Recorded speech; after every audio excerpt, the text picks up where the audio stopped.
Começa agora Papo Cabeça com o Dr. Túlio Sampaio. Olá, amigos do canal, aqui é Dr. Túlio Sampaio. Mais uma vez no nosso Papo Cabeça, programa semanal aí que vai ao ar toda quinta-feira a partir das 20 horas.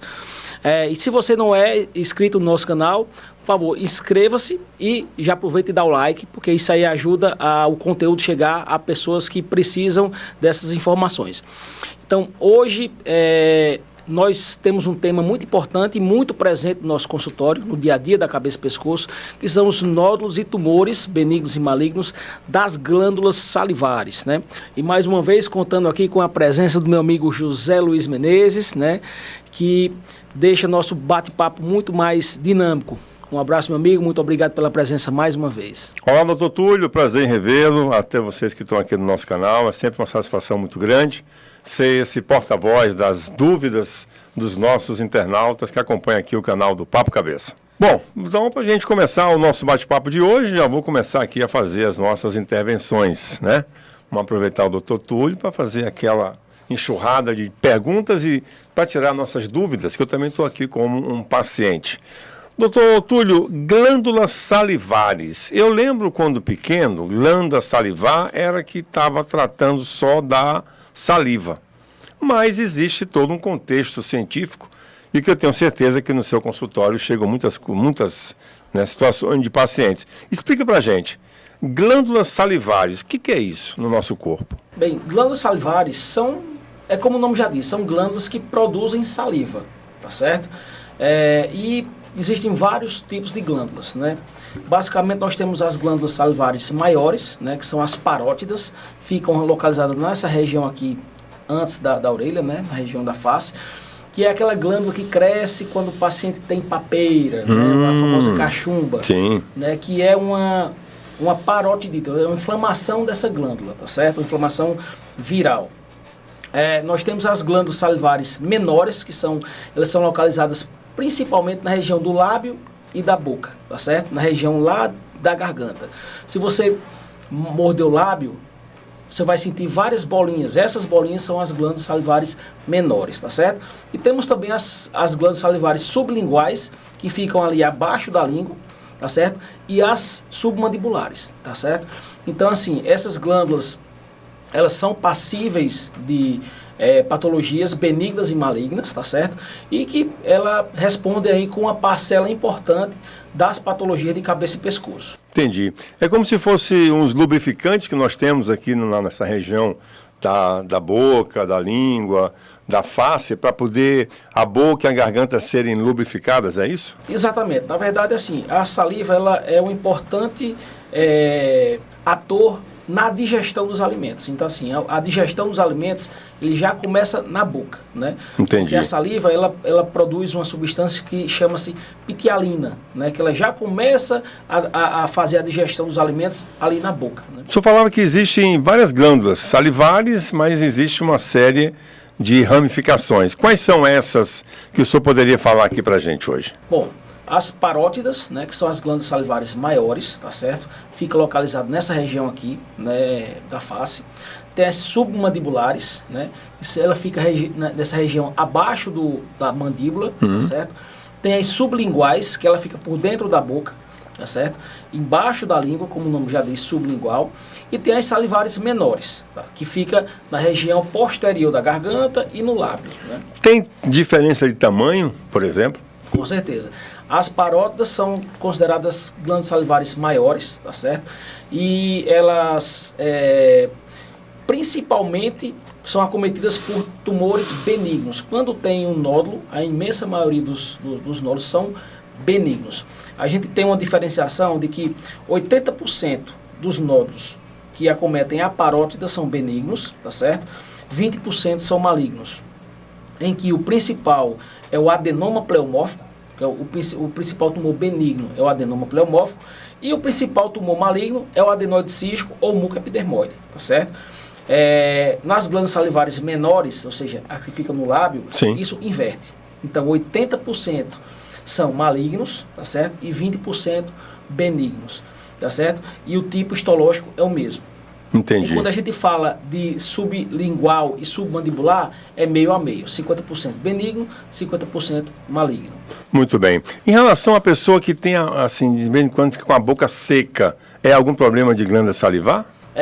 Na verdade, assim, aquele paciente que tem boca seca, olho seco, existe uma doença, né, que é mais tratada pelo pessoal da reumatologia, que é a síndrome de Sjögren, certo? Onde é que a cabeça e o pescoço entra nesse diagnóstico? Na biópsia, porque é um diagnóstico feito através de uma biópsia de glândula salivar. Entendi. A glândula salivar que a gente tem um acesso mais fácil é a salivar menor. Então a gente faz uma biópsia do lábio do paciente na região de dentro da boca, para não ficar cicatriz, que a gente tira 5, 6, 7 glândulas daquela e manda para a biópsia. E aí, dependendo das características, você consegue dar o diagnóstico de síndrome de Sjögren. É uma doença benigna, tá certo? Mas é uma doença autoimune e que a especialidade que cuida desse tipo de doença é a reumatologia. Me diga uma coisa, em relação a essa questão de glândulas, o que causa essas inflamações? Porque toda doença tem causas e consequências. O que provoca nessas inflamações que o senhor acabou de dizer, das glândulas que sofrem essas interferências inflamatórias? Bom, o principal fator assim, de risco, na verdade nem fator de risco, mas a principal causa de cialoadenite, que é o que a gente chama de inflamação de glândula salivar, né, são as doenças virais, tá certo? Como cachumba, é a principal delas, tá certo? Mas o cerne da questão ali, o que a gente precisa estar mais atento com relação à cabeça e pescoço, são os tumores benignos e malignos, né? Porque dificilmente a gente consegue diferenciar através da biópsia, da punção, se o nódulo, aquele nódulo que o paciente tem na parótida é benigno ou maligno, tá certo? Então, assim, muitas vezes a gente só consegue dar o diagnóstico depois do tratamento, que é o cirúrgico, né, que a gente vai falar um pouquinho mais na frente. Muito bem. Nós estamos aqui com o Dr. Túlio Sampaio, ele que é médico de cabeça e pescoço, hoje num tema muito sugestivo, que são as glândulas salivares. Só uma dúvida aqui, um paciente pode desenvolver essa questão de quem passou por radioterapia, por exemplo, que uma vez eu conversando com um amigo, rapaz, depois que eu comecei a fazer esse tipo de tratamento, eu comecei a ficar sem essa coisa, sem saliva na boca, com algum problema assim, como se tivesse alguma secura. Isso é verdade? É uma excelente pergunta, porque assim, os pacientes que são submetidos a tratamento de radioterapia por outras patologias, por exemplo, tumor de língua, de boca, que faz o tratamento da radioterapia do pescoço, a grosso modo, essa radioterapia ela acaba queimando as glândulas salivares. Então elas diminuem a produção da saliva. E assim, uma queixa frequente desses pacientes é exatamente boca seca. Porque aquelas glândulas que deveriam estar produzindo saliva não estão mais produzindo como deveria. E aí, normalmente, a gente passa uma saliva artificial, que é um sprayzinho que o paciente usa, né, que ele vai hidratando a boca, tá certo? E vai fazendo a função ali da saliva. Para poder deixar ela lubrificada. Exatamente. Uma coisa interessante também que eu acho que é bom perguntar, nós falamos de consequências. Sintomas, como é que eu posso saber que eu estou com problema de inflamação nas minhas glândulas? Quais são os sintomas principais que um paciente que está nos acompanhando agora pode ter esse sintoma e não sabe se está com inflamação de glândulas salivares? Pronto. O primeiro sintoma é o aumento daquela glândula, tá certo? É bom ela incha? Ela incha. É bom a gente diferenciar de inflamação e nódulo, tá certo? Quando você tem uma cialoadenite, ou seja, uma inflamação dessa glândula, o paciente ele vai notar um aumento, e geralmente esse aumento vem acompanhado de dor, tá certo? Vermelhidão no local, essas são características de realmente doença inflamatória. Outra coisa é o nódulo, né? O nódulo de parótida, o paciente ele vai perceber um caroço. Ou um caroço na região da face, ou um caroço em região aqui embaixo da mandíbula, tá certo? Que vai ter que procurar um especialista, né? Se o paciente tiver com essa lesão e perceber que ela não resolve até 3 semanas, ele precisa procurar um cirurgião de cabeça e pescoço. E aí ele vai ser avaliado e provavelmente vai ser solicitado um exame de imagem, que o exame inicial seria a ultrassonografia de glândula salivar. Nessa ultrassonografia, o radiologista ele já tem capacidade de ver se aquele padrão é de inflamação ou é de nódulo, né? Isso aí já vai dar uma informação muito importante para a gente, porque a gente vai diferenciar as condutas no diagnóstico e de tratamento. E esse tipo de exame, ele é sempre com a punção? Como é que é feito? Você colhe alguma coisa na boca, na garganta? Como é isso? Bom, seguinte, nódulo de glândula salivar é igual à cirurgia, tá certo? Seja ela de parótida, seja ela de glândula submandibular, sublingual. Então, assim, nódulo de glândula salivar é igual à cirurgia. Por quê? Dificilmente o patologista ele vai conseguir dar um diagnóstico de doença maligna ou benigna na punção. Diferente de tireoide. Quando você faz uma punção de tireoide... Dá para saber. Dá para saber. Já a glândula salivar é muito difícil. Então, por que é que a gente solicita a punção? Muito para a gente diferenciar, por exemplo, de nódulo de parótida, se aquele nódulo é um linfonodo intraparotídeo, tá certo? Porque dentro da parótida tem alguns linfonodos, tá certo? Para diferenciar exatamente se aquele nódulo é da parótida ou se é um linfonodo, certo? Muito provavelmente a gente solicita por conta disso. Mas nódulo de glândula salivar é igual à cirurgia.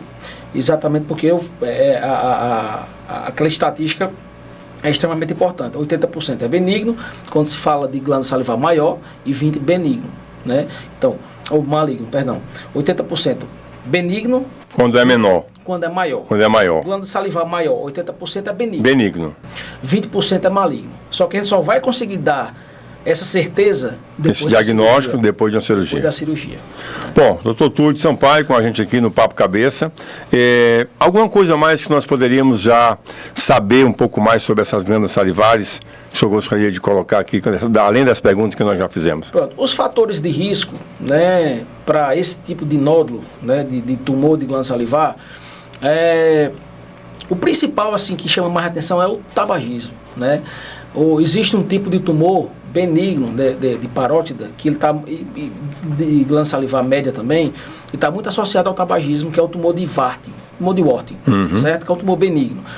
Então, normalmente ele acomete bilateralmente, né? Quando ele acontece, ele pode acontecer só de um lado ou dos dois lados, e normalmente esse paciente tem uma história de tabagismo. Não obrigatoriamente todo paciente que tem tumor de Warthin está associado a tabagismo, mas quando o paciente é tabagista, a chance de ter um tumor de Warthin é maior. É bem maior. Tem um fator de risco. Então, assim, todo paciente que perceber um nódulo, um caroço nessa região da face ou do pescoço e não suma com mais de 3 semanas, ele precisa procurar um especialista. Porque isso aí pode ser realmente um tumor de parótida de glândula salivar menor.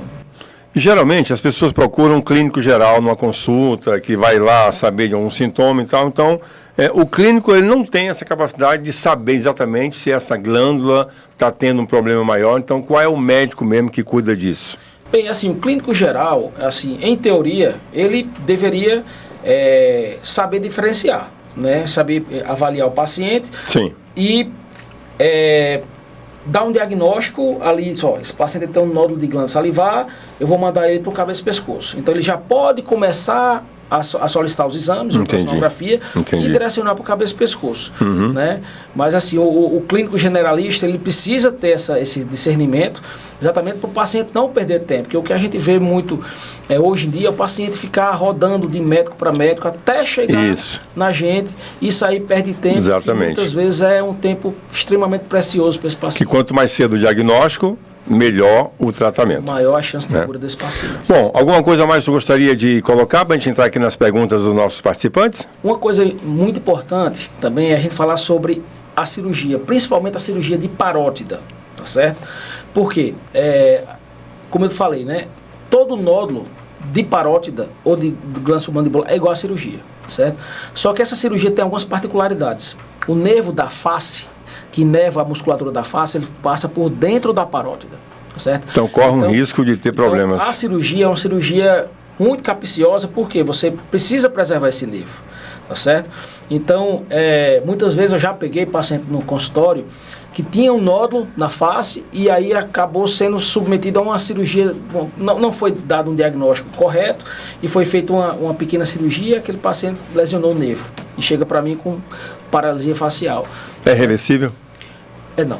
Muito dificilmente. Você pode até fazer uma revitalização daquele nervo, mas muito dificilmente ele volta a funcionar da forma correta anatômica. Então essa é uma questão cirúrgica muito minuciosa que um especialista é que realmente deve se submeter a isso. Exatamente.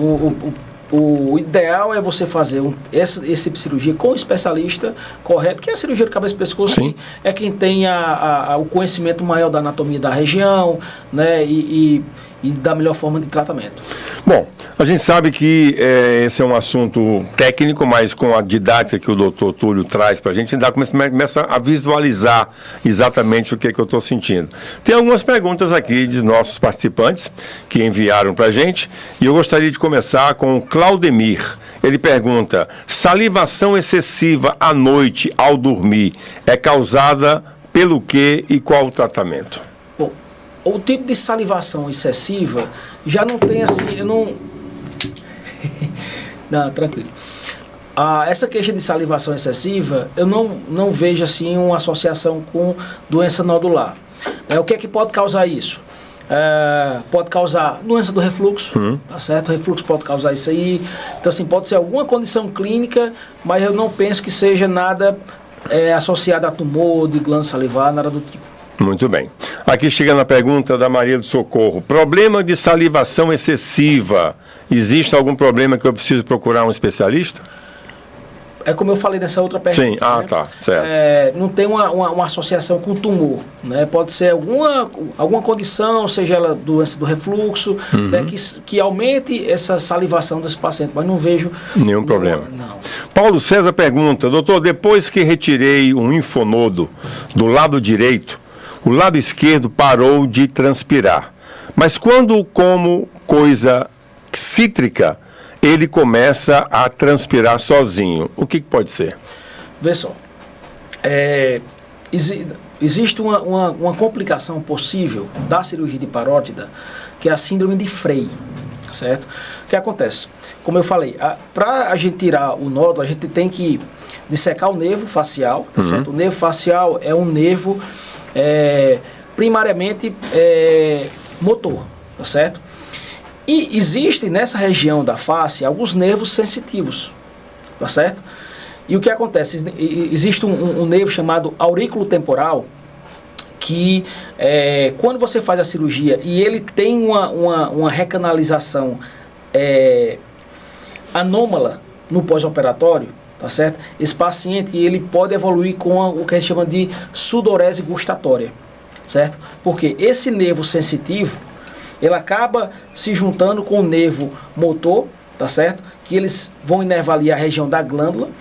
E o que acontece? Quando o paciente ele se alimenta, esse nervo que está erroneamente ali recanalizado, ele acaba fazendo com que as glândulas salivares e as sudoríparas da região da pele comecem a liberar suor.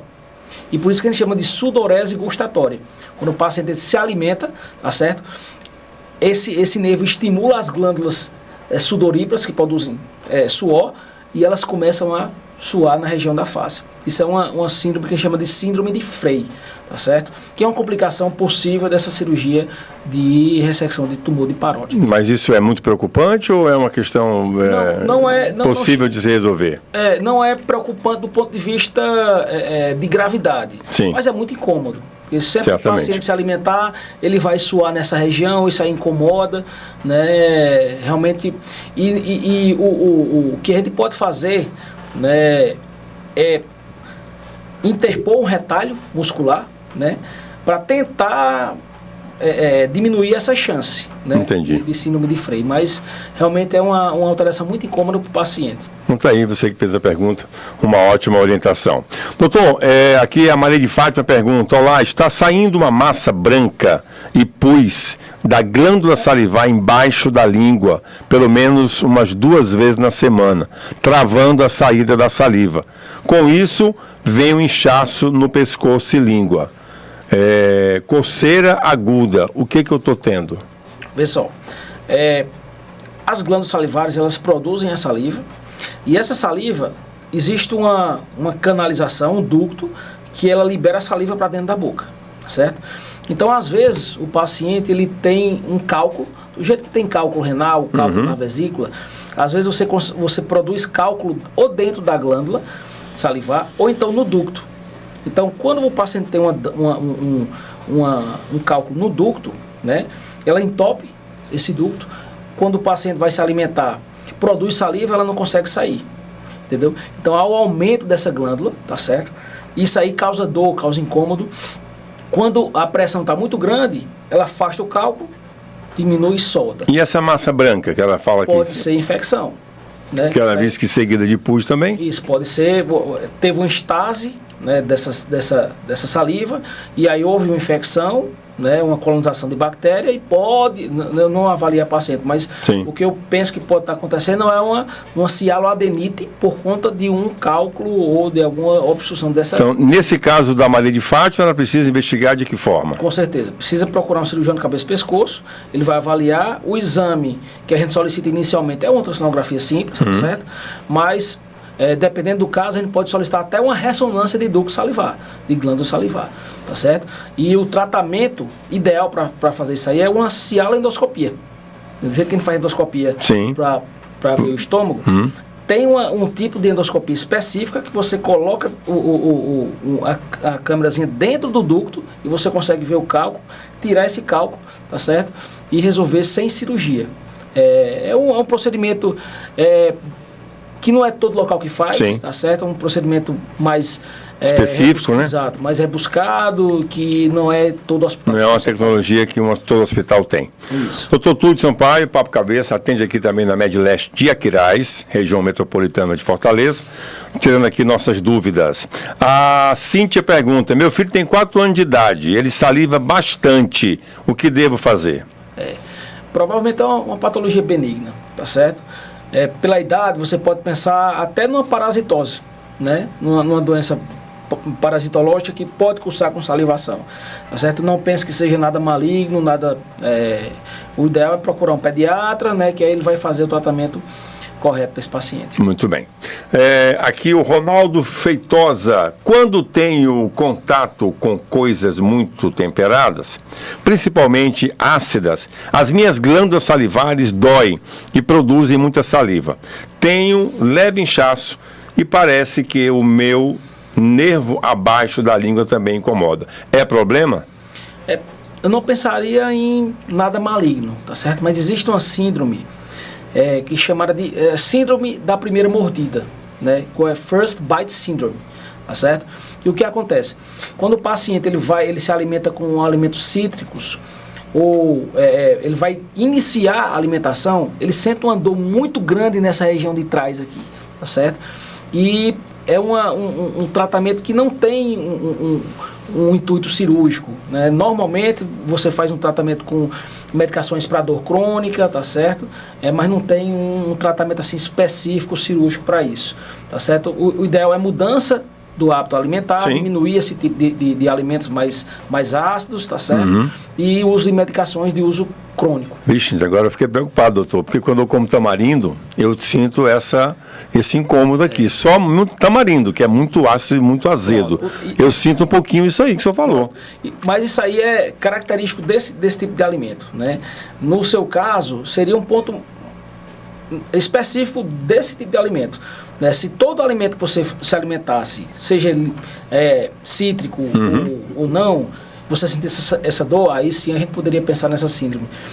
Mas nesse caso é porque realmente o tamarindo é muito adstringente, né? E pode causar isso aí muito azedo. Bom, né? Ainda bem. Já estava um pouco preocupado. Doutor Túlio, aqui falando com a Olga, sinto uma pedrinha embaixo da língua e me incomoda muito. Ao comer fica inchado, a garganta abaixo da orelha também dói, bebo bastante água, melhora. Qual especialista devo procurar e o que eu posso ter? Pronto. Bom, especialista é o doutor Túlio, que é médico de cabeça e pescoço, né? Ela precisa procurar realmente o cirurgião de cabeça e pescoço, porque o que ela tem aí, muito provavelmente, é uma cialoletíase, um cálculo de glândula salivar, tá certo? Que é aquilo que eu falei na pergunta anterior. O paciente, isso, do Paulo César. Cálculo, exato. O paciente tem um cálculo que está entupindo ali o ducto, não consegue colocar a saliva toda para fora e ela acumula saliva para trás. Então, precisa fazer inicialmente a ultrassonografia, tá certo? Mas muito provavelmente essa paciente vai precisar de uma cialoendoscopia, tá certo? Ou então de uma cirurgia aberta para retirada do cálculo. Sim. Gente, aqui é um bate-papo, mais uma consulta com o Dr. Túlio Sampaio, aqui no Papo Cabeça. E temos tempo para mais perguntas? Temos, né? Então vamos aqui explorar o Dr. Túlio, que está aqui com a gente, que ele tem essa maior boa vontade de nos dar essa consulta. O Paulo pergunta o seguinte, Paulo Roberto: estou com um nódulo abaixo do maxilar do lado esquerdo, já tem um tempo, e agora percebi que não desmancha. O que posso fazer ou que médico procurar? Bom, o médico seria de cabeça e pescoço. E o que ele deve fazer com esse sintoma aí, doutor? Muito provavelmente ele vai precisar fazer um exame de imagem, né, que é uma ultrassonografia simples, tá certo? Isso aí vai diferenciar que se essa lesão é um nódulo de glândula submandibular, tá certo? Ou se é um linfonodo, que são tratamentos diferentes, né? Se for um nódulo de glândula salivar, né, submandibular, o tratamento é cirúrgico, né, que é a submandibulectomia, né, que é a cirurgia para retirada da glândula junto com o nódulo, né? Mas ele precisa procurar realmente o cirurgião de cabeça e pescoço, fazer uma ultrassonografia e ver qual é o melhor tratamento para ele. E aí, depois dessa ultrassonografia, os encaminhamentos partem, né, necessariamente do que ela deve fazer. Se for não indicado cirurgia, o colega cirurgião de cabeça e pescoço vai poder saber indicar melhor. A Tereza Cristina pergunta: eu tenho um caroço debaixo da orelha há mais de 8 meses e quando eu aperto, sai bastante saliva por um buraquinho da boca. A dor intensifica quando eu faço refeições. Estou preocupado. O que pode ser? Pronto. A parótida, se você perceber, dentro da boca, perto do último dente superior, dos dois lados, vai ter uma papilazinha. Aquela papila ali é exatamente a saída do ducto da parótida. Então, assim, se essa paciente ela sente o aumento dessa parótida, normalmente associada à alimentação, ela pode ter ou uma estenose ou um cálculo naquela região, e quando ela espreme, aumenta a pressão, né, dentro da glândula, e aí espelha a saliva, tá certo? Esse ductozinho que tem, né, na parte superior do dente, ali, perto da bochecha, né, é exatamente onde desemboca o ducto da saliva, da glândula da parótida. Então ela deve estar com alguma obstrução ali que está causando esse sintoma. Muito bem. Aqui o Juvenal Barbosa: minha sogra tem 81 anos. Está reclamando que está salivando muito. Já levei a um buco maxilo, gastro, geriatra, clínico e não sei mais o que fazer. Fez parótida, endoscopia, não deu nada. O que eu faço? Bom, assim, depois que você descarta todas as patologias de glândula salivar, você pode usar, e assim, não só de glândula salivar, mas, por exemplo, refluxo, se ela descartou tudo isso, né, e não encontrou nenhuma causa viável, o que a gente pode fazer? A gente pode passar uma medicação que diminua a salivação dela. A gente pode usar algumas medicações, como, por exemplo, Buscopan. Escopolamina, né, simples, ele deixa a boca seca. Então, a gente fazendo o Buscopan de 8 a 8 horas, fixo, o paciente ele diminui a produção de saliva. Outras medicações como amitriptilina, né, que é um antidepressivo, cíclico, quando a gente usa ele de forma contínua, deixa a boca seca, então melhora o sintoma. Esse tipo de tratamento é mais relacionado ao sintoma, não é tratando a causa. Então, assim, você descarta todos os tipos de patologias, né? Não encontrou nada, então a gente vai trabalhar com os sintomas. Questão vai deixar, medicamentosa. Exatamente. Bom, Juvenal, quero lhe parabenizar pelo cuidado com a sua sogra, né? Porque realmente tem histórias que realmente são como mães pra gente. O Eudson pergunta: quando como minhas glândulas próximas do ouvido incham, depois que paro de comer, melhora. O que é isso? Provavelmente é aquela mesma questão dos outros pacientes, né? Ele está tendo uma produção de saliva e essa saliva não está conseguindo sair de forma adequada para dentro da boca. Deve ter algum grau de obstrução desse ducto. Precisa ser avaliado pelo cirurgião de cabeça e pescoço, tá certo? Para ver o que é que pode ser feito, o que é que pode estar causando isso ali. Se é um cálculo, se só uma estenose ou outra coisa mais preocupante. Muito bem. O Evandro está perguntando sobre a questão que ele tem salivado muito sem parar durante o dia e a noite, o que ele deve fazer, o que ele deve tomar, pois fica cuspindo direto e isso incomoda bastante. Mesma questão dos outros pacientes. Afastando causas de infecções por parasitoses, né? e outras causas, a gente trata sintoma, né? Doença do refluxo é uma coisa que pode causar isso aí, e parasitose também. Então descartou tudo isso aí, não encontrou nada, a gente parte para sintoma, né? Buscopan, amitriptilina, atropina também bucal, aí a gente parte para o tratamento de sintomas desse paciente. Muito bem, muito bom conversar com um especialista, porque nessa consulta a gente é de forma correta, né, orientado a proceder, porque muita gente tem automedicação, e isso é um perigo, né, doutor Túlio? Exatamente. Né? Bom, a minha amiga aqui, a Nádia, ela pergunta, qual dieta devo usar para cialotíase? Tipo de alimentos para evitar isso? Pronto, deve ser o cialolitíase. Cialolitíase. Cialolitíase é um cálculo na glândula salivar. Então, primeiro, ela precisa tratar essa cialolitíase. Enquanto ela não tirar esse cálculo, ela vai continuar tendo sintomas de obstrução. Então, assim, abrindo uma janela, nesse caso, pode ser benigno, maligno, só depois que fizer o exame. Normalmente é benigno, porque a cialolitíase é um cálculo normal, como aparece um cálculo na vesícula, no rim, tá certo? Só que precisa ser tratado. Sim. Precisa ser retirado, tá certo? Quando você retira esse cálculo, você acaba com o problema do paciente, ele volta à vida normal, não precisa se preocupar com mais nada. Muito bem. Bom, mais perguntas chegando. A gente sempre pede que os nossos internautas e quem acompanha o canal do Dr. Túlio envie essas perguntas antecipadamente para poder a gente tratar desse assunto. Mais uma aqui do Evandro Fernandes. Amanheci com um inchaço do ouvido até o queixo. 12 horas depois, depois do inchaço, desceu para o pescoço. 4 dias depois, começou a desinchar. Porém, quando mastigo, volta a inchar na região do ouvido um pouco. O que é isso? Pelo tempo de evolução e pelos sintomas, eu acho que isso aí pode ser uma cialoadenite, uma inflamação dessa glândula, que pode estar relacionado a uma doença viral, como cachumba, tá certo? Ou uma obstrução desse ducto que está causando a inflamação desse local. Não acho que inicialmente é uma doença maligna, né? Mas precisa ser avaliado pelo cirurgião de cabeça e pescoço. Muito bem. Chegando aqui mais uma também. O Neudson pergunta: minha saliva está muito viscosa. É grosso, né? Viscoso. Sim. E a ponto de não conseguir engolir. Tenho que ficar cuspindo o tempo todo. Já fui em gastro e um otorrino, mas nenhum deles encontrou o que eu tenho. Aí eu pensaria, primeira coisa, em refluxo. Porque o refluxo é que causa essa saliva mais espessa, né? Mas ele fala que já passou por gastro, fez exame, um otorrino, mas nenhum deles encontrou nada. Eu acho que da região da cabeça e pescoço, só avaliando para ver se eu encontro alguma coisa a mais, mas não vislumbra assim nada de mais. Então não é nada de muita preocupação também, né? Bom, gente, então acho que por hoje as perguntas e as consultas, o doutor hoje trabalhou muito, consultou bastante. Obrigado a todos que mandaram suas perguntas.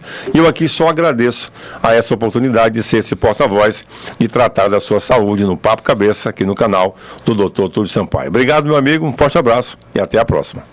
Eu que agradeço aqui sua presença, meu irmão, meu amigo José Luiz Menezes, né, que abrilhanta muito nossa discussão aqui, deixa o bate-papo muito mais dinâmico. E você que não me segue ainda nas redes sociais, você pode me seguir, Dr. Túlio Sampaio, tanto aqui no Instagram, quanto no TikTok, quanto no YouTube. Se você ainda não é inscrito no canal, você pode se inscrever e acione também o sininho para receber as notificações. Mais uma vez, muito obrigado. Aqui no Aquiraz eu atendo na clínica Medleste, que fica localizada ali de frente ali ao Hospital Municipal, tá certo? Se você tiver alguma dúvida sobre algum assunto, pode deixar mensagem aqui pelo direct, tá bom? E se você quiser uma consulta presencial, pode entrar em contato com a clínica e marcar. Eu atendo toda quinta-feira pela manhã, a cada 15 dias, ok? Muito obrigado e até a próxima. Você ouviu Papo Cabeça com o Dr. Túlio Sampaio. Dr. Túlio Sampaio é médico cirurgião cabeça e pescoço. CRM Ceará 14872. RQE 13448.